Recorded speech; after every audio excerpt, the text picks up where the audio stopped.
ইরান-যুক্তরাষ্ট্র যুদ্ধে গত ২ মার্চ সংযুক্ত আরব আমিরাতের জেবেল আলী বন্দরে থাকা বাংলাদেশ শিপিং কর্পোরেশনের জাহাজের খুব কাছে একটি তেলের ডিপোতে ইরানি ড্রোনের বিস্ফোরণ ঘটে।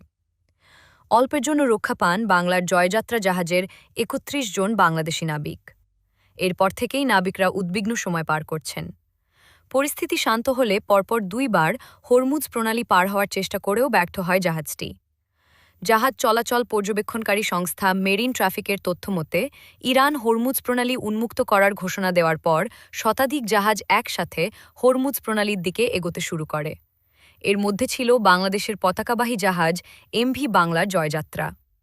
৩৭,০০০ টন সার নিয়ে দক্ষিণ আফ্রিকার কেপটাউনের দিকে যাত্রা শুরু করেছিল জাহাজটি।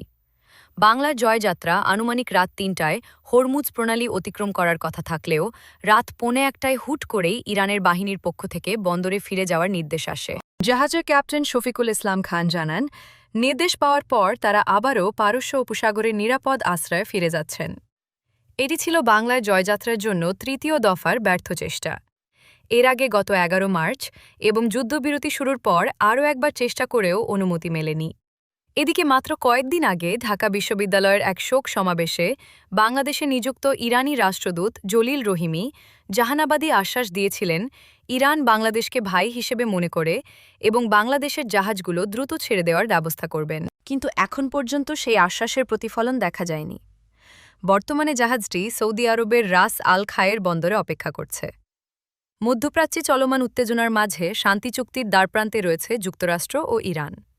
দ্বিতীয় দফার আলোচনার শেষে এই চুক্তি হতে পারে। এর মাঝে হরমুজ প্রণালী খুলে দেওয়ার খবর বৈশ্বিক জাহাজ চলাচলে আশার আলো দেখা দিয়েছে।